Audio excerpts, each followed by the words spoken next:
El día que me juzgó, mi abuelo no levantó la vista del expediente que descansaba sobre el estrado de madera encerada. No fue por cansancio acumulado de sus 73 años. No fue por la edad que le había encorvado levemente la espalda ni por los lentes bifocales que se resbalaban por el puente de su nariz cuando se concentraba demasiado en letra pequeña. Fue una elección deliberada. Una decisión tomada con la misma frialdad calculada con la que había dictado sentencias durante 45 años de carrera judicial impecable.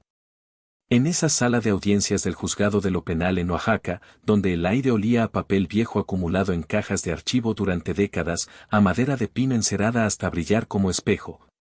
Y a ese aroma particular de justicia institucional que es mezcla de sudor nervioso y colonia barata que usan abogados de oficio. Entendí que la ley podía ser usada como un muro para no mirar la sangre que manchaba las manos de quien la administraba. Sebastián Montoya permanecía de pie frente al estrado judicial con las manos esposadas al frente y el uniforme color caqui de procesado que le habían dado cuando lo trasladaron del reclusorio preventivo a la sala de juicios. Tenía 23 años, pero en ese momento se sentía como si hubiera envejecido décadas en los 6 meses que llevaba encerrado esperando sentencia que todos sabían vendría pero que nadie se atrevía a predecir en voz alta. Su cabello negro que su novia Elena solía peinar con sus dedos mientras estudiaban juntos en la biblioteca de la universidad estaba ahora descuidado y más largo de lo que su abuelo, el magistrado Emilio Montoya García. Juez distinguido de primera instancia en materia penal, catedrático emérito de ética jurídica en la Universidad Autónoma Benito Juárez. Autor de 3 libros sobre filosofía del derecho que se usaban en facultades de todo México, consideraría apropiado para un Montoya. Habían pasado años desde la acusación inicial. O al menos así se sentía aunque el calendario marcaba solo 18 meses desde aquella noche de noviembre cuando la policía irrumpió en el departamento que Sebastián compartía con 2 compañeros de la Facultad de Ingeniería. Y lo arrestó con violencia innecesaria que le dejó costilla rota y ojo morado que tardó semanas en sanar. Un expediente mal armado, construido con prisa sospechosa y descuido conveniente. Una versión de los hechos que parecía diseñada más para cerrar caso rápidamente que para descubrir verdad. Testigos que dijeron lo justo para incriminar pero que no pudieron, o no quisieron, proporcionar detalles que habrían exonerado si alguien se hubiera molestado en preguntar las preguntas correctas. Yo era joven, prescindible para estructura familiar que valoraba apariencias sobre individuos. El nieto incómodo que había cometido pecado imperdonable de estudiar ingeniería en lugar de derecho como 4 generaciones de Montoya antes que yo. Mi abuelo, en cambio, era un hombre respetado no solo en Oaxaca sino en círculos jurídicos de toda la República. Era una toga intocable, símbolo de justicia ciega que supuestamente no veía nombres ni apellidos solo hechos. Era un juez que enseñaba ética en voz baja y modulada en aulas universitarias donde estudiantes tomaban notas reverentes de cada palabra que salía de su boca como si fueran mandamientos grabados en piedra. Pero que practicaba silencio cómplice en casa cuando convenía a intereses familiares. La familia llenó las bancas del fondo de la sala de audiencias. Todos habían venido, tíos, primos, hasta vecinos que conocían a los Montoya desde generaciones, pero nadie se sentó cerca de mí. Habían dejado 3 filas vacías entre donde yo estaba parado frente al juez y donde ellos se acomodaban en asientos de madera que crujían bajo peso de su presencia silenciosa. Era espacio físico que representaba distancia emocional que familia había establecido desde el momento del arresto. La pared gris azulada de la sala absorbía la luz del mediodía que entraba por ventanas altas, volviéndola opaca, difusa, casi fúnebre como luz de capilla donde se vela a muertos. Cuando la secretaria del juzgado pronunció mi nombre completo, Sebastián Emilio Montoya Ruiz, 23 años, soltero, estudiante. Sentí el peso de una sentencia que sabía había sido escrita mucho antes de que yo abriera la boca para declarar inocencia que nadie creería. Mi abuelo, el magistrado Emilio Montoya García, hombre que me había enseñado a jugar ajedrez cuando tenía 6 años explicándome que cada movimiento tenía consecuencias que debías prever 3 jugadas adelante. Que me había comprado mi primer libro de física cuando mostré interés en cómo funcionaban las cosas. Que me había llevado a su biblioteca privada llena de tomos jurídicos encuadernados en piel y me había dicho que el conocimiento era única herencia que nadie podía quitarte, leyó el fallo. Con una voz limpia, entrenada por décadas de pronunciar sentencias que cambiaban vidas. No titubeó al declarar culpabilidad. No dudó al enumerar cargos y evidencias que supuestamente lo sustentaban. No me miró. Ni una sola vez durante los 27 minutos que tomó leer sentencia completa con sus considerandos legales y fundamentos jurídicos que sonaban impresionantes pero que estaban construidos sobre expediente manipulado. En ese gesto, o más precisamente en su ausencia, estaba la humillación más precisa y más devastadora, ser condenado por alguien que eligió deliberadamente no reconocerme como ser humano. Como nieto que había cargado en sus brazos cuando era bebé, como persona con nombre y historia compartida. Sus ojos permanecieron fijos en papel como si estuviera leyendo sentencia sobre extraño completo y no sobre sangre de su sangre. La sentencia, 6 años de prisión por posesión con intención de distribuir sustancias prohibidas. 6 años que yo no había cometido pero que cumpliría porque sistema estaba diseñado no para descubrir verdad sino para procesar casos eficientemente. Cumplí la pena que no me correspondía en reclusorio varonil de Santa María Iscotel en afueras de Oaxaca. Prisión con muros de concreto gris manchados por décadas de lluvia y sol, con alambre de púas en lo alto que brillaba amenazante bajo sol implacable de Oaxaca. Con celdas que olían a cuerpos demasiado juntos y esperanzas muriendo lentamente. Aprendí el ritmo del encierro, despertar a las 6 cuando campanadas resonaban por pasillos haciendo eco metálico, formarse para pasar lista donde guardias gritaban nombres como si fueran acusaciones. Comer comida institucional que sabía a cartón pero que comías de todos modos porque hambre no distingue entre libertad y cautiverio. Trabajar en talleres donde hacíamos muebles de madera que se vendían afuera con ganancia que nunca veíamos. Aprendí la paciencia amarga de quien no puede hacer nada excepto esperar que tiempo pase. Aprendí el valor de registrar fechas en calendario improvisado que dibujé en pared de mi celda con pedazo de carbón, tachando cada día como pequeña victoria sobre sistema que quería quebrarme. Mientras tanto, mi abuelo siguió presidiendo su juzgado, dando discursos en ceremonias de graduación de nuevos abogados sobre importancia de ética profesional y responsabilidad de quienes administran justicia. Corrigiendo a otros sobre tecnicismos legales con autoridad de quien nunca había sido cuestionado. En casa de los Montoya, esa casa colonial de 2 pisos en centro histórico de Oaxaca con fachada color verde jade y balcones de hierro forjado donde familia había vivido durante 4 generaciones. El tema de mi encarcelamiento estaba prohibido con firmeza que no admitía discusión. No removamos, decían mis tíos cuando alguien se atrevía a mencionar mi nombre. Ya pasó, agregaba mi abuela Dolores mientras servía café de olla en tazas de barro que habían sido de su madre. Es mejor no hablar de eso, susurraba mi madre Adriana con voz que se quebraba en los bordes pero que se recuperaba rápido porque mostrar dolor era mostrar debilidad que familia Montoya no se permitía. Pero no pasó. Nunca pasó. Para mí cada día era recordatorio de injusticia. Para mi familia cada día era ejercicio de amnesia colectiva donde fingían que yo había simplemente desaparecido por decisión propia y no por manipulación judicial de patriarca que todos reverenciaban. El silencio en esa casa no era ausencia de sonido, había conversaciones animadas sobre política, sobre clima, sobre vecinos, sobre todo menos sobre mí, era ausencia de verdad. Era acuerdo tácito de no nombrar elefante en sala que todos veían pero fingían no ver.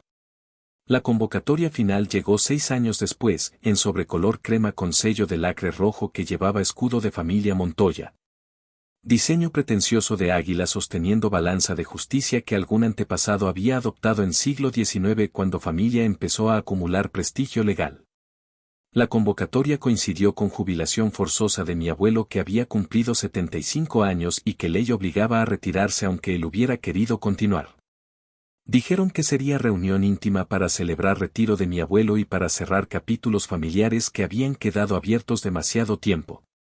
Palabras cuidadosamente elegidas que no mencionaban directamente lo que todos sabían, era momento de confrontación que familia había evitado durante 6 años. El comedor de la casa Montoya parecía extensión física del tribunal donde mi abuelo había trabajado toda su vida. Mesa larga de caoba que podía sentar 12 personas, cada silla con respaldo alto tallado con motivos legales, togas, martillos, libros abiertos. Papeles ordenados en pilas perfectas sobre mantel de lino blanco. Una balanza decorativa de bronce, réplica de balanza de justicia romana, junto a un expediente grueso envuelto en cinta roja que reconocí como mi expediente del juicio. Fotografías enmarcadas en las paredes de generaciones de Montoya vestidos con togas judiciales, mirando a cámara con seriedad apropiada para hombres que administraban justicia. Mi abuelo se sentó a la cabecera de la mesa. Ya no llevaba toga negra que había sido su uniforme durante 45 años, pero tenía la misma postura erguida. La misma expresión de autoridad incuestionable que había perfeccionado durante décadas de dictar sentencias desde estrado elevado. Mis tíos, hermanos de mi madre y primos de segundo grado que también eran abogados o jueces, ocuparon asientos laterales. Mi madre sentada a su derecha con rostro que intentaba neutralidad pero que no podía ocultar tensión en mandíbula apretada. Mi abuela al final opuesto de la mesa, con rosario de cuentas de plata entrelazado en dedos que temblaban levemente. La ley es dura, comenzó mi abuelo con voz que había usado para abrir miles de audiencias, pero necesaria para mantener orden social. Sin ley tenemos caos. Sin justicia tenemos anarquía. Hablaba como si estuviera dando clase magistral en universidad, no dirigiéndose a nieto que había condenado injustamente. Me levanté antes de que pudiera continuar. La silla de madera raspó contra piso de losetas de barro con sonido seco que resonó en comedor que súbitamente quedó en silencio absoluto. Todos me miraron, algunos con curiosidad, algunos con disgusto apenas disimulado, mi madre con algo que podría ser esperanza o podría ser terror de lo que estaba por venir.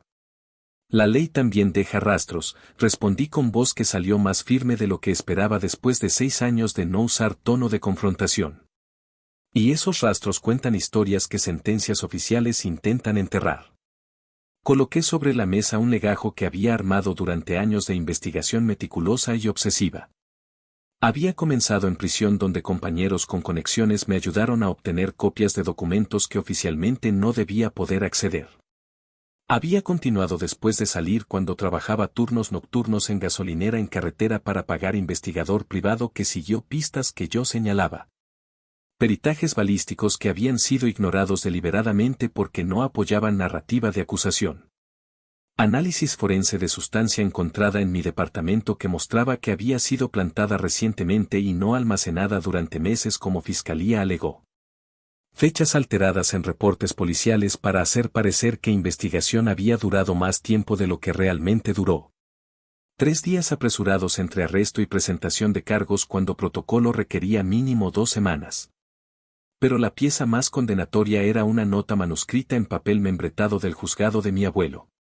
Nota dirigida a fiscal del caso, un hombre llamado Genaro Paz que había sido compañero de generación de mi abuelo en Facultad de Derecho 40 años atrás y que le debía favores acumulados durante décadas de colaboración.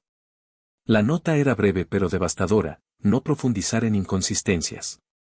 Proceder con rapidez. Caso debe cerrarse antes de que prensa se interese. Firmada con rúbrica inconfundible de Emilio Montoya García.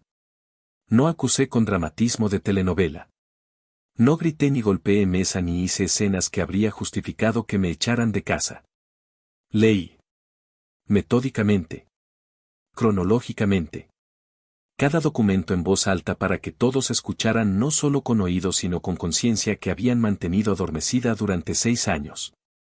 Mostré cada pieza de evidencia, explicando su significado, conectando puntos que pintaban imagen clara. Mi juicio había sido farsa judicial orquestada por hombre que se sentaba a cabecera de esta mesa.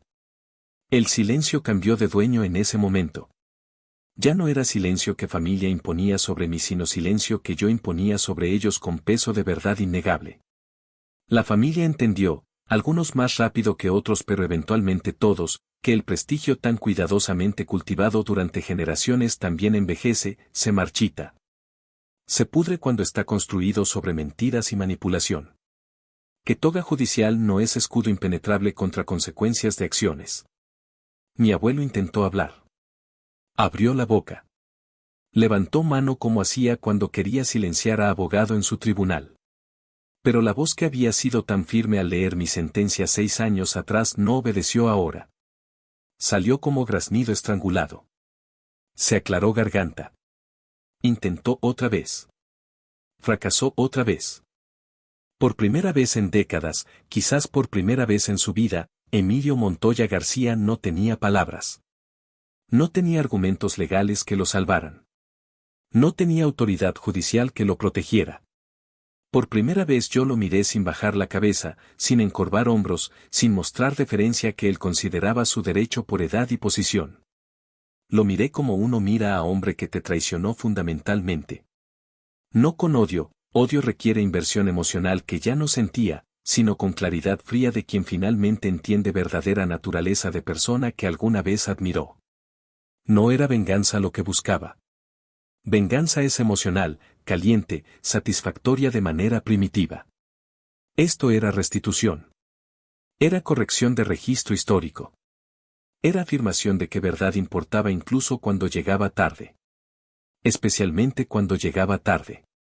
No te quito la toga, dije finalmente mirando directamente a ojos de mi abuelo que finalmente, demasiado tarde pero finalmente, me sostenían la mirada.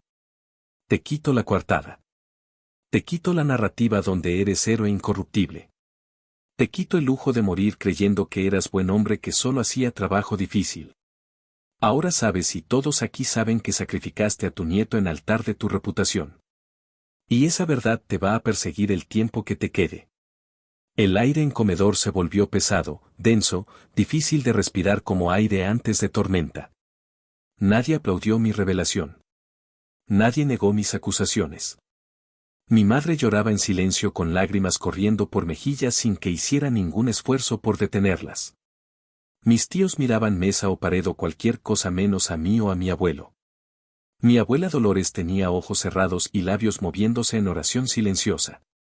Me di la vuelta y caminé hacia puerta de salida.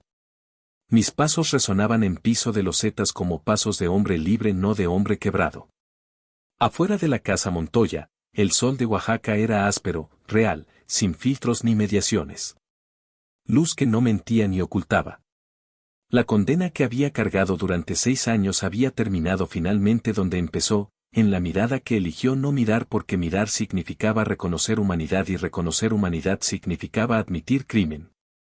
La infancia de Sebastián en Oaxaca había sido privilegiada de manera que solo familias con apellidos antiguos y dinero acumulado durante generaciones pueden proporcionar. La casa colonial donde creció, la misma donde acababa de confrontar a su abuelo, estaba en mejor calle del centro histórico. A 2 cuadras del Zócalo donde turistas fotografiaban la catedral y donde locales se reunían en las tardes a comer nieves de soledad bajo portales coloniales. Casa de 2 pisos con patio central donde fuente de cantera gorgoteaba constantemente y donde su abuela cultivaba bugambilias fucsias que trepaban por columnas llegando hasta el 2º piso donde estaban las habitaciones.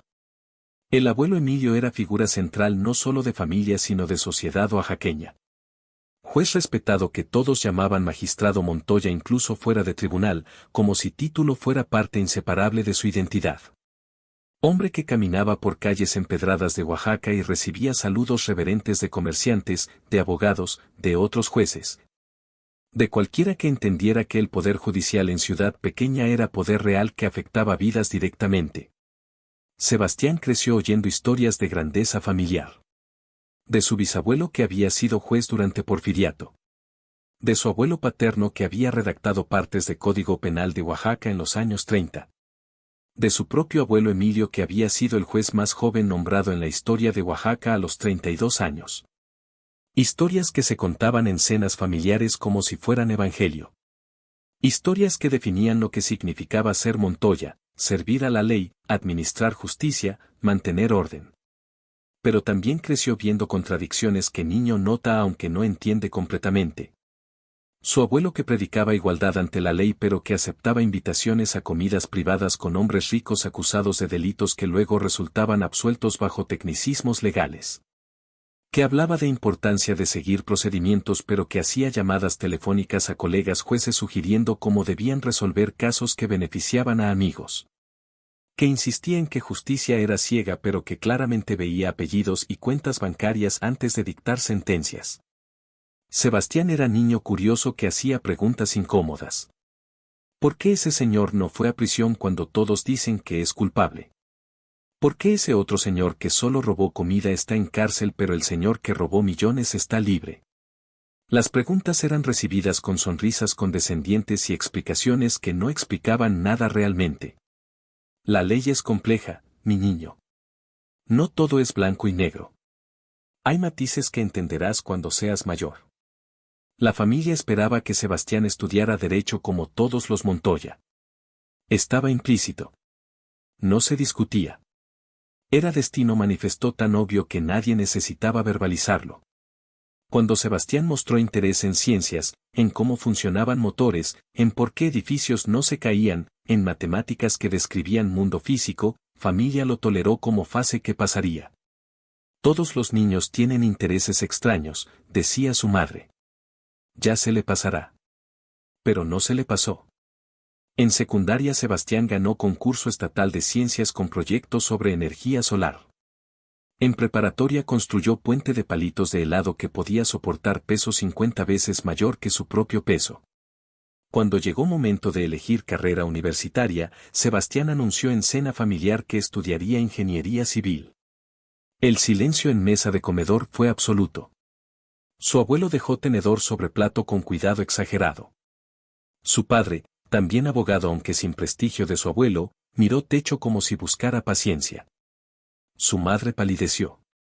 ¿Qué dijiste?, preguntó su abuelo con voz peligrosamente calmada. Ingeniería civil. Quiero construir cosas. Diseñar infraestructura. Quizás trabajar en desarrollo sostenible o en proyectos de vivienda social. Los Montoya no construyen. Los Montoya juzgan. Los Montoya administran justicia. Eso es lo que hemos hecho durante 4 generaciones. Con respeto, abuelo, eso es lo que ustedes han hecho. Yo voy a hacer otra cosa. La discusión que siguió fue larga y amarga. Su abuelo usó todos argumentos en su arsenal. Tradición familiar. Responsabilidad con apellido. Decepción que sería para antepasados. Desperdicio de conexiones familiares en sistema judicial. Pero Sebastián, con terquedad que no sabía que poseía, no cedió. Y eventualmente familia cedió aunque de mala gana. Si insistes en esta tontería al menos ve a universidad pública donde nadie conoce apellido Montoya y puedes fracasar sin avergonzar a familia. Sebastián se inscribió en Universidad Autónoma Benito Juárez para estudiar ingeniería. Se mudó a departamento pequeño compartido con 2 compañeros porque quería independencia de casa familiar donde silencios de desaprobación pesaban como plomo. Trabajó medio tiempo en café cerca de universidad para pagar sus gastos porque su familia había cortado apoyo económico como castigo por desviarse de camino prescrito. Fueron años buenos. Difíciles económicamente pero satisfactorios intelectualmente y emocionalmente. Sebastián descubrió que era bueno en ingeniería. Que tenía intuición para entender cómo fuerzas actuaban sobre estructuras. Que podía visualizar en 3 dimensiones cómo edificios se comportarían bajo estrés. Sus profesores notaron su talento. Fue invitado a participar en proyectos de investigación. Publicó papers sobre optimización de diseño sísmico que fue presentado en conferencia nacional. Conoció a Elena en clase de cálculo diferencial durante segundo semestre. Ella estudiaba arquitectura, carrera complementaria que frecuentemente colaboraba con ingeniería. Era de Puebla, hija de maestros de escuela pública. No tenía conexiones familiares impresionantes ni apellido que abriera puertas. Pero tenía inteligencia afilada y sentido de humor que hacía reír a Sebastián incluso cuando estaba estresado por exámenes. Empezaron a estudiar juntos en biblioteca. Luego a comer juntos en comedores baratos cerca de campus. Eventualmente empezaron a salir oficialmente. Sebastián la llevó a conocer a su familia después de 6 meses de relación. Cena en casa Montoya que debió ser celebración pero que se sintió más como inspección. Su abuelo hizo preguntas sobre familia de Elena con tono que sugería investigación judicial más que interés personal. ¿De dónde son tus padres? ¿Qué hacen? ¿Dónde estudiaron? ¿Cuánto ganan? Preguntas que eran descorteses pero que nadie en familia cuestionó porque Magistrado Montoya tenía derecho a proteger apellido familiar de conexiones inapropiadas. Elena manejó interrogatorio con gracia pero en camino de regreso le dijo a Sebastián, tu familia me da miedo. No por ser malo sino por cómo todo con ellos es sobre apariencias y control. Ten cuidado. Familias así no te sueltan fácilmente. Durante tercer año de carrera, Sebastián y sus dos compañeros de departamento, Javier y Marcos, también estudiantes de ingeniería, organizaron fiesta pequeña para celebrar fin de exámenes finales. Nada extravagante. 30 personas máximo. Música no demasiado alta. Terminó a medianoche como habían prometido a vecinos. Todos se fueron. Los tres limpiaron departamento y se fueron a dormir cerca de la 1 de la madrugada. A las 3 de la madrugada la puerta del departamento fue derribada. Sebastián despertó con linterna en cara y voz gritando: ponte de rodillas, manos detrás de la cabeza. Policía judicial. Orden de cateo y arresto. Medio dormido y confundido obedeció. Javier y Marcos también fueron sacados de sus camas. Les pusieron esposas. Los hicieron arrodillarse en sala mientras policías revolvían departamento. Encontraron paquete envuelto en plástico negro escondido dentro de tanque de agua del baño. Dentro había algo que oficiales identificaron como cocaína. Cantidad suficiente para sugerir intención de distribuir, no solo consumo personal. Los tres fueron arrestados. Los tres protestaron que paquete no era de ellos, que nunca lo habían visto, que alguien debió plantarlo. Protestas fueron ignoradas. Este es cuento que todos los traficantes cuentan, dijo comandante a cargo. Fueron trasladados a oficinas de policía judicial. Separados en cuartos diferentes. Interrogados durante horas. Sebastián insistió en inocencia hasta que voz se volvió ronca. Pidió abogado. Le dijeron que tendría abogado eventualmente, pero primero necesitaban declaración. Sugirieron que sería mejor para él si cooperaba, si admitía culpa, si delataba a su proveedor. No hay proveedor porque no es mío, repetía Sebastián hasta que palabras perdieron significado. Después de 24 horas fueron trasladados a reclusorio preventivo. Javier y Marcos fueron liberados 3 días después con cargos retirados por falta de evidencia que los conectara directamente a droga encontrada. Sebastián permaneció detenido. ¿Por qué a él y no a los otros? Nunca fue explicado claramente. Oficialmente porque era inquilino principal del departamento y por lo tanto responsable de lo que se encontraba ahí. Extraoficialmente porque tenía apellido que alguien quería lastimar. Su familia contrató abogado caro, primo segundo que también era Montoya y que trabajaba en bufete prestigioso. Abogado revisó expediente y dijo que caso era débil pero que procesarlo tomaría tiempo. Búsqueda había sido legal bajo orden firmada por juez. Droga había sido encontrada en propiedad registrada a nombre de Sebastián. Pruebas forenses eran concluyentes sobre naturaleza de sustancia aunque no sobre cómo llegó ahí. Sin evidencia de plantación, y obtener esa evidencia sería casi imposible, caso procederían a juicio. Meses pasaron. Sebastián en prisión preventiva mientras su caso avanzaba con lentitud burocrática que caracteriza sistema judicial mexicano. Elena lo visitaba cada semana trayendo comida casera y libros de texto porque Sebastián insistía en continuar estudiando aunque estuviera encerrado. Su madre venía mensualmente llorando cada vez pero sin decir nada útil. Su padre venía raramente mirando hijo con mezcla de decepción y vergüenza. Su abuelo no vino nunca. El juicio fue asignado aleatoriamente como dictaba protocolo. O supuestamente aleatoriamente. Cuando Sebastián se enteró de que juez asignado era su propio abuelo sintió simultáneamente alivio y terror. Alivio porque pensó que su abuelo no permitiría que injusticia continuara. Terror porque algo en expresión de abogado le dijo que esto era mala noticia no buena. Su abogado pidió que juez se recusara por conflicto de interés obvio. Petición fue negada. Magistrado Montoya argumentó que su imparcialidad era incuestionable, que décadas de carrera sin mácula demostraban que era capaz de separar relaciones personales de responsabilidades judiciales. Corte de Apelaciones revisó y confirmó decisión. Caso procedería con Emilio Montoya García como juez. El día del juicio sala estaba llena. Caso había generado interés porque involucraba a nieto de juez prominente. Periodistas tomaban notas. Familia ocupaba bancas del fondo manteniendo distancia física y emocional de Sebastián. Elena sentada en primera fila detrás de defensa mirando a Sebastián con ojos que decían te creo aunque nadie más lo haga. Fiscal presentó caso con eficiencia burocrática. Droga encontrada en departamento de acusado. Acusado era inquilino principal. Acusado tenía acceso exclusivo a baño donde fue encontrada. Cantidad sugería distribución. Defensa intentó argumentar que no había evidencia conectando a Sebastián personalmente con droga.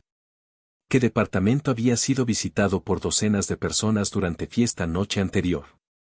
Que búsqueda había sido sorprendentemente oportuna como si alguien supiera exactamente dónde buscar. Durante todo proceso Emilio Montoya escuchó con expresión neutral que había perfeccionado durante décadas. Cuando llegó momento de sentencia Sala quedó en silencio absoluto. Todos querían ver cómo juez manejaría caso contra su propio nieto. Emilio comenzó a leer sentencia con voz firme. Revisó evidencia presentada. Discutió precedentes legales relevantes. Aplicó lógica jurídica impecable que concluía que aunque caso era circunstancial, preponderancia de evidencia señalaba culpabilidad del acusado. Pronunció sentencia, 6 años de prisión. Durante toda lectura que duró 27 minutos nunca miró a Sebastián directamente. Mantuvo ojos fijos en papel. Cuando terminó golpeó mazo sobre estrado con sonido que resonó como disparo. Caso cerrado. Sebastián fue trasladado a prisión que sería su hogar durante años siguientes. Reclusorio varonil de Santa María Iscotel. Construcción de años 70 que había sido diseñada para 500 internos y que ahora albergaba 1200. Celdas sobrepobladas donde dormías en litera de metal con colchón delgado que había absorbido sudores de docenas de ocupantes anteriores. Baños comunes que olían a drenaje tapado. Patios donde grupos se organizaban por afiliaciones, los del norte, los de Oaxaca ciudad, los de comunidades indígenas, los de fuera del estado. Primeros días fueron los más difíciles. Sebastián era universitario en lugar lleno de gente que había crecido en calles. Era nieto de juez en lugar donde muchos estaban porque jueces como su abuelo los habían condenado. Fue probado inmediatamente. Empujones en fila de comida. Amenazas veladas sobre lo que pasaba a niños ricos que no sabían cómo comportarse. Tuvo que aprender rápido a defenderse no con violencia, eso solo escalaba situación, sino con inteligencia y con establecer respeto. Encontró nicho ayudando compañeros con lectura y escritura. Muchos eran analfabetos o funcionalmente analfabetos. Necesitaban ayuda escribiendo cartas a familiares, llenando formularios legales, entendiendo documentos que abogados les daban. Sebastián estableció especie de consultorio legal informal en patio. No cobraba. Solo pedía que lo dejaran en paz. Gradualmente ganó respeto como alguien útil. También continuó estudiando. Elena traía libros en visitas. Profesores de universidad enviaban materiales. Sebastián convertía celda en aula improvisada estudiando cálculo y mecánica estructural bajo luz débil de foco desnudo que colgaba de techo. Compañeros de celda pensaban que estaba loco estudiando cuando podría estar simplemente sobreviviendo. Pero estudiar era forma de mantener cordura. Era recordatorio de que tenía vida fuera que eventualmente recuperaría. Fue durante segundo año de encarcelamiento que Sebastián comenzó a investigar su propio caso. Tenía tiempo, abundancia horrible de tiempo, y tenía motivación. Sabía que su juicio había sido injusto pero necesitaba pruebas, no solo intuición. Comenzó pidiendo copias de expediente judicial. Estudió cada página con atención que nunca había puesto en estudios universitarios. Notó inconsistencias. Fechas que no cuadraban. Reportes que contradecían otros reportes. Hizo amigos entre población de prisión que tenían conexiones afuera. Uno había sido policía judicial antes de ser atrapado aceptando sobornos. Otro tenía hermano que trabajaba en corte. Otro conocía investigador privado que no era demasiado escrupuloso sobre legalidad de métodos. A través de red de contacto Sebastián empezó a obtener documentos que oficialmente no debería poder acceder. Peritaje balístico que mostraba que análisis de droga había sido hecho apresurada sin seguir todos protocolos. Reporte de criminalística que indicaba que sustancia encontrada había sido almacenada recientemente. Consistencia y humedad sugerían que no había estado escondida en tanque durante meses como fiscalía implicó sino quizás días o incluso horas. Declaraciones de vecinos tomadas por policía que nunca fueron incluidas en expediente oficial porque decían que habían visto hombres extraños rondando edificio en días anteriores a búsqueda. Pero pieza más condenatoria llegó por casualidad. Compañero de celda que trabajaba en lavandería de prisión le pasó nota que había encontrado en bolsillo de camisa de guardia. Nota era lista de tareas escritas a mano. Una línea decía, entregar doc. M al archivo muerto. M podría significar muchas cosas, pero para Sebastián significaba Montoya. Sebastián sobornó a guardia diferente, 3 cajetillas de cigarros que eran moneda más valiosa en prisión que dinero, para acceder a archivo muerto del juzgado donde trabajaba su abuelo. Ahí encontró carpeta archivada incorrectamente. Carpeta que contenía correspondencia entre su abuelo y fiscal Genaro Paz. Cartas escritas durante tiempo cuando caso de Sebastián estaba siendo construido. Y entre esas cartas estaba nota manuscrita en papel membretado de juzgado, no profundizar en inconsistencias. Proceder con rapidez. Caso debe cerrarse antes de que prensa se interese. Sebastián hizo copia de nota con celular que había conseguido contrabandear, todos en prisión tenían celulares a pesar de que estaban prohibidos. Guardó copia en múltiples lugares seguros. Y comenzó a construir caso contra su propio abuelo con misma meticulosidad con que su abuelo había construido caso contra él. Después de cumplir 4 años de sentencia, Sebastián fue elegible para libertad anticipada por buen comportamiento. Proceso tomó 8 meses de papelería y audiencias. Fue liberado con brazalete electrónico y condiciones, reportarse semanalmente con oficial de libertad condicional, no salir del estado sin permiso, no asociarse con criminales conocidos, mantener empleo. Elena lo esperaba afuera de prisión el día de su liberación. Habían mantenido relación durante 4 años a través de visitas semanales y cartas.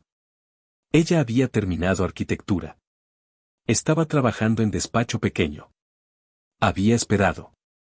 Cuando Sebastián salió, más delgado, con cicatrices que no tenía antes, con ojos que habían visto cosas que universidad nunca prepara a ver, ella lo abrazó y lloró contra su pecho. Sebastián intentó reintegrarse. Consiguió trabajo en gasolinera en carretera porque nadie más lo contrataría con antecedente penal. Trabajaba turnos nocturnos de 11 de noche a 7 de mañana. Pagaba apenas para cuarto pequeño que rentaba y para continuar investigación. Gastó todo su sueldo escaso en investigador privado. En copias de documentos. En sobornos a empleados de corte que podían acceder a archivos que él no podía. Su familia lo había abandonado completamente. No por declaración explícita sino por ausencia. No llamaban. No visitaban. No respondían cuando él intentaba contacto. Era como si para ellos Sebastián hubiera muerto al ser condenado y su liberación no cambiaba ese hecho. Solo su madre ocasionalmente enviaba dinero, 200 pesos en sobre sin nota, como si dinero pudiera compensar ausencia de amor o apoyo. Pasaron 2 años más. Sebastián cumplió resto de sentencia bajo libertad condicional sin incidentes. El día que brazalete electrónico fue removido sintió alivio físico de no tener peso en tobillo, pero no alivio emocional porque sabía que aunque sentencia oficial había terminado, condena social continuaría. Antecedente penal no se borraba. Permanecería en su registro permanentemente afectando oportunidades de empleo, de vivienda, de vida normal. Fue entonces que recibió invitación a reunión familiar. La jubilación de su abuelo. Momento que Sebastián había estado esperando. Momento cuando finalmente podría presentar evidencia que había recopilado durante 6 años. No en tribunal, sabía que sistema legal protegía a sus propios y que juez como su abuelo nunca enfrentaría consecuencias legales reales, sino en tribunal de familia donde reputación era moneda y verdad era arma. Sebastián pasó semana preparándose. Organizó documentos cronológicamente. Escribió narración clara conectando cada pieza de evidencia. Practicó presentación con Elena, que actuó como audiencia crítica señalando partes donde perdía claridad o donde emoción sobrepasaba lógica. No va a ser suficiente con solo mostrar que fue injusto, le dijo Elena. Tienes que mostrar que fue deliberado. Que tu abuelo sabía exactamente lo que estaba haciendo. El día de confrontación Sebastián llegó a casa Montoya con folder de cuero conteniendo su evidencia. Casa que no había visitado en 6 años. Casa que había sido escenario de tantas comidas familiares felices cuando era niño. Casa que ahora se sentía como territorio enemigo. Tocó puerta. Empleada doméstica, mujer mayor que lo había conocido desde niño, abrió con expresión que mezclaba simpatía y miedo. «Están esperándote en el comedor», dijo sin hacer contacto visual. Caminó por pasillo que conocía de memoria. Pasó sala donde había jugado con primos. Pasó biblioteca donde su abuelo le había enseñado ajedrez. Pasó fotografías de generaciones de Montoya mirando desde paredes con expresiones que ahora parecían juzgarlo. Llegó a comedor donde familia estaba reunida. Su abuelo presidía mesa como presidía todo en familia Montoya. Sus tíos flanqueándolo como jueces asociados en panel. Su madre con rostro que mezclaba esperanza y terror. Su abuela con rosario y con expresión resignada de quien ha vivido suficiente para saber que algunas verdades eventualmente salen sin importar cuánto intentas enterrarlas. Conversación inicial fue superficial. Comentario sobre clima. Sobre situación política. Sobre vecinos. Nadie mencionaba razón real de reunión. Finalmente su abuelo comenzó discurso que claramente había preparado. Sobre ley. Sobre justicia. Sobre necesidad de orden social. Era introducción diseñada para establecer tono, él era autoridad moral y legal de familia y lo que había hecho, lo que fuera que había hecho, había sido necesario y justificable.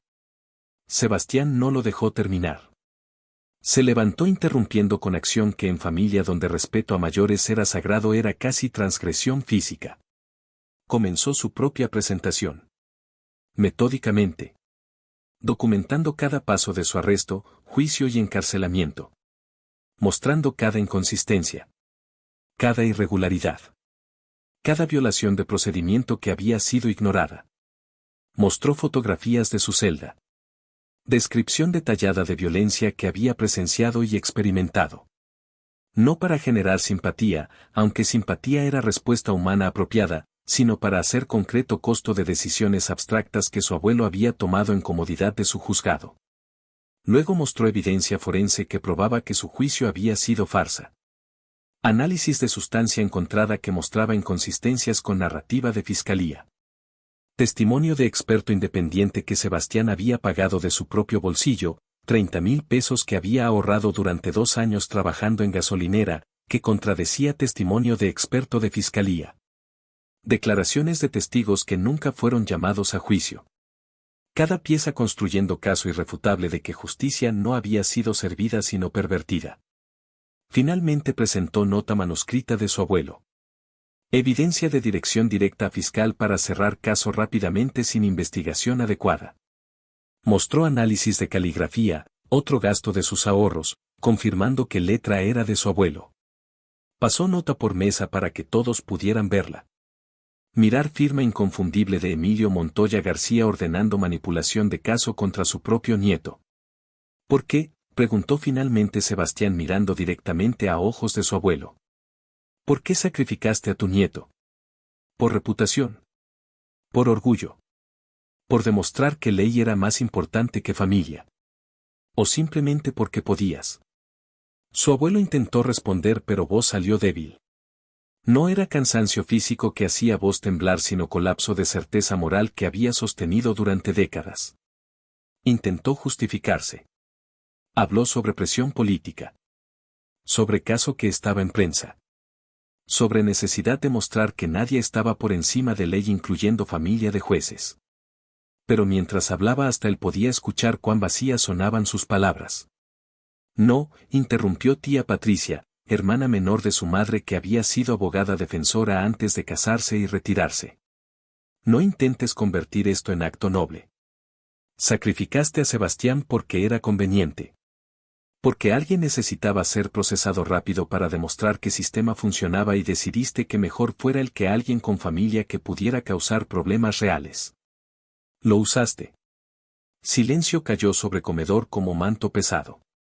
Nadie defendió al abuelo. Nadie dijo que Sebastián estaba exagerando o malinterpretando. Porque documentos no mentían. Evidencia no podía ser racionalizada. Por primera vez en vida larga de Emilio Montoya García no tenía autoridad moral en habitación. Sebastián guardó sus documentos. No necesitaba decir nada más. Verdad había sido establecida. Récord había sido corregido. No en corte legal pero en corte de historia familiar que en muchos sentidos importaba más porque era donde reputación se construía generación tras generación. Se despidió de su madre con abrazo que ella devolvió con desesperación de quien sabe que ha perdido hijo aunque él esté físicamente vivo. Se despidió de su abuela que susurró perdónalo aunque no lo merezca porque guardar rencor solo te envenena a ti. No se despidió de su abuelo. Solo lo miró una última vez, mirada que su abuelo finalmente sostuvo, y en esa mirada transmitió todo, decepción, ira, tristeza. Y finalmente indiferencia que viene cuando ya no te importa lo suficiente para seguir sintiendo. Salió de casa Montoya por última vez. Afuera Sol de Oaxaca era brutal en su honestidad. No mentía ni ocultaba. Elena lo esperaba en calle.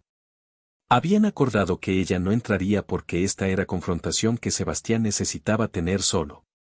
¿Cómo fue?, preguntó. Necesario, respondió Sebastián. No fue sanación. No fue justicia en sentido legal. Pero fue restitución de verdad. Y a veces eso es lo único que podemos obtener. Años siguientes fueron de reconstrucción. Sebastián retomó estudios de ingeniería. Universidad permitió que regresara con créditos que había acumulado antes de arresto. Tomó 5 años en lugar de 2 que le faltaban porque trabajaba tiempo completo para pagarse pero eventualmente se graduó. Con antecedente penal opciones de empleo eran limitadas pero encontró trabajo en firma pequeña de ingeniería estructural cuyo dueño, hombre mayor que había tenido su propia experiencia con sistema judicial corrupto. Dio oportunidad a Sebastián cuando nadie más lo haría. Se casó con Elena en ceremonia pequeña. Solo amigos cercanos y madre de Sebastián que vino llorando durante todo evento. Resto de familia Montoya no fue invitado. Compraron casa modesta en colonia de clase trabajadora. No era vida de privilegio que infancia de Sebastián había prometido pero era vida honesta ganada con trabajo no con apellido. Tuvieron hija que nombraron Esperanza. Sebastián fue padre atento de manera que su propio padre nunca había sido. Jugaba con Esperanza. Le leía cuentos. La llevaba a parques.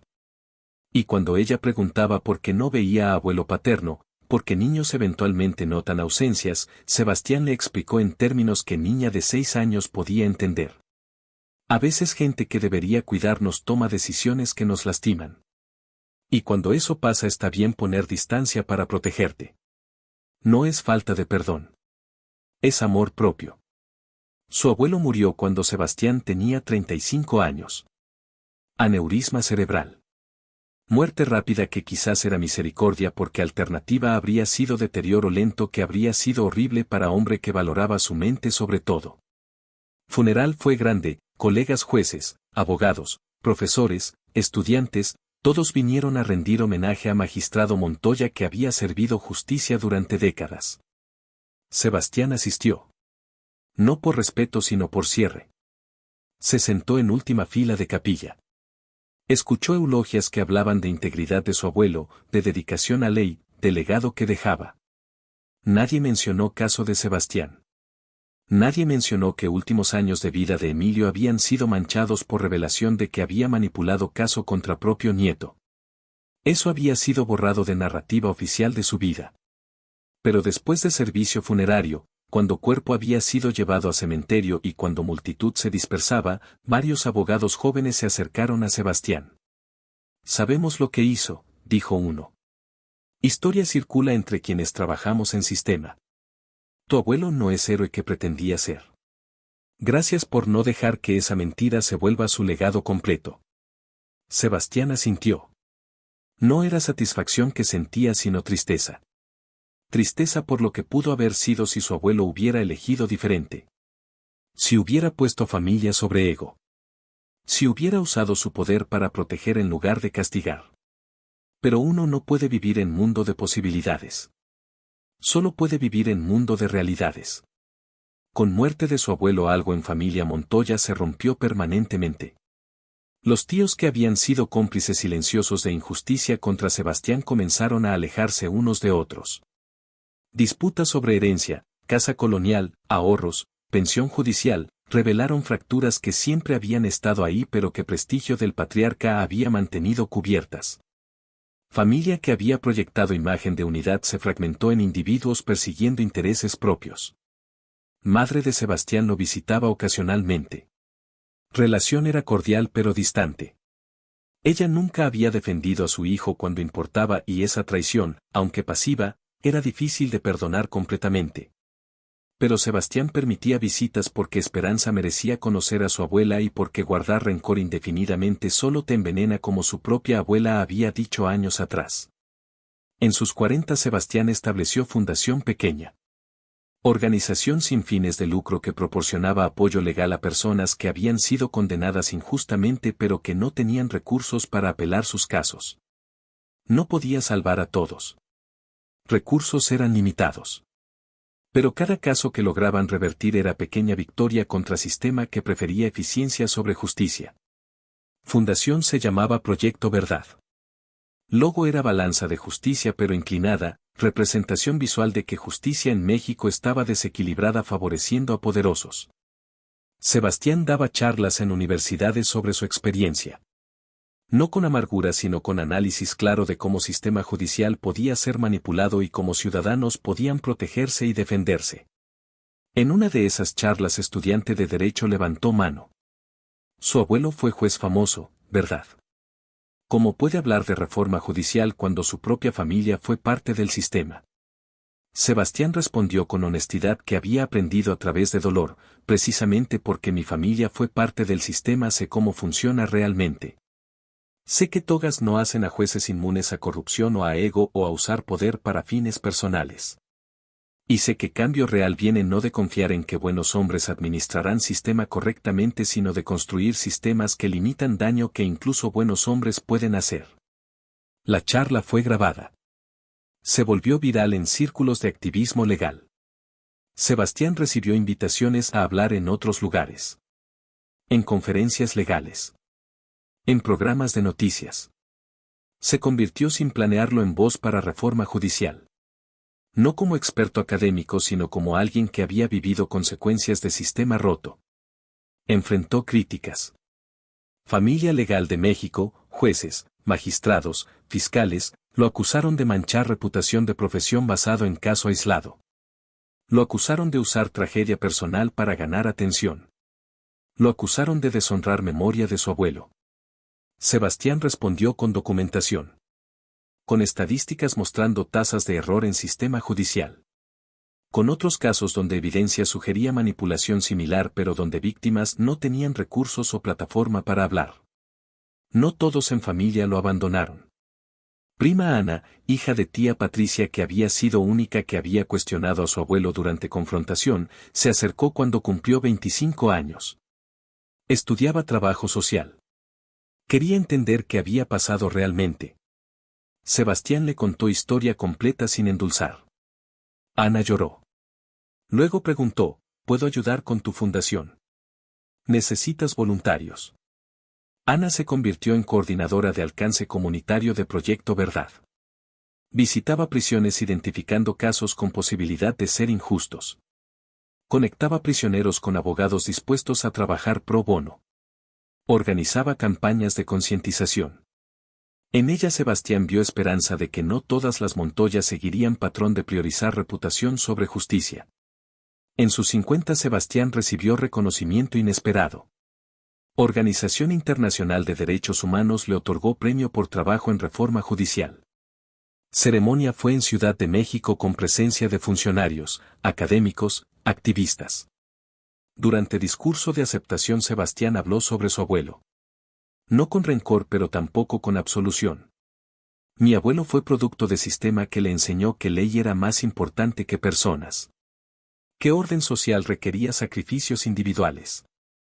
Que jueces buenos eran aquellos que seguían procedimientos sin importar si procedimientos servían justicia. No lo odio. Pero tampoco lo perdono en sentido de olvidar lo que hizo. Su legado es complicado. Hizo bien en muchos casos. Hizo mal terrible en el mío. Ambas cosas pueden ser verdad simultáneamente. Y reconocer esa complejidad, no simplificar personas en villanos o héroes, es crucial para Reforma Real. El discurso fue recibido con aplauso prolongado. Después personas se acercaron compartiendo sus propias historias. De familiares que habían abusado poder.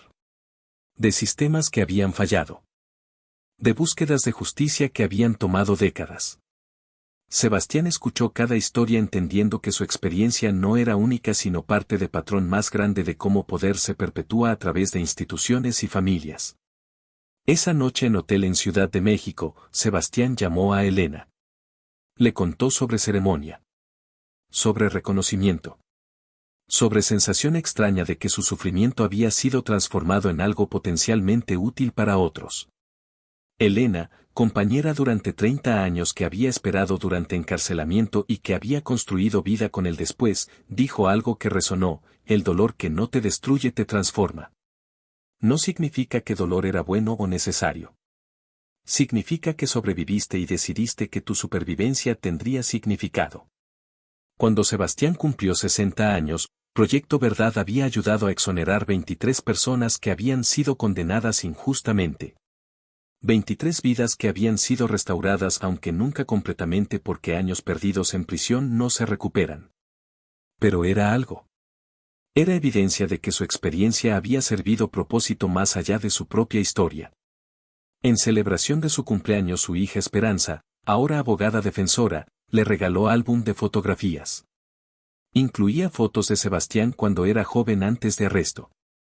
Fotos de él en prisión que Elena había tomado durante visitas. Fotos después de liberación reconstruyendo vida. Fotos de su trabajo con Proyecto Verdad. Y en última página una fotografía de su abuelo. ¿Por qué incluiste eso?, preguntó Sebastián con mezcla de curiosidad y malestar. Porque es parte de tu historia, respondió Esperanza. No puedes contar historia de quién eres sin incluir historia de quién él fue. Eso no significa perdonarlo. Significa reconocer que tu fortaleza vino en parte de sobrevivir lo que él te hizo. Y que el bien que has hecho en mundo existe porque el mal que él hizo no te destruyó. Sebastián miró fotografía largamente. Su abuelo en toga judicial mirando a cámara con expresión seria. Hombre que había sido ídolo de su infancia. Que había sido traidor de su juventud. Que ahora, con distancia de décadas, era simplemente humano complejo que había hecho elecciones que revelaban tanto debilidades como fortalezas de sistema que representaba. No tengo que perdonarlo, dijo finalmente. Pero sí puedo reconocer que sin él, sin lo que vivió a través de él, no sería quien soy. Y quien soy es alguien que usa su voz para defender a quienes no tienen voz. Así que en forma retorcida su injusticia creó justicia. No fue su intención. Pero fue resultado. Si esta historia te conmovió, si te hizo reflexionar sobre cómo poder puede ser usado y abusado incluso por quienes supuestamente sirven justicia, te invito a suscribirte a Historias para Distraerte. Cada día compartimos relatos de verdad, de dolor, de redención. Historias que nos muestran que justicia no siempre viene de tribunales sino de individuos que se niegan a aceptar que poder es lo mismo que verdad. Historias de personas que sobrevivieron sistemas diseñados para quebrarlos. Porque estas son historias que necesitamos escuchar para recordar que cambio es posible cuando nos negamos a quedarnos callados. Nos vemos en el próximo relato.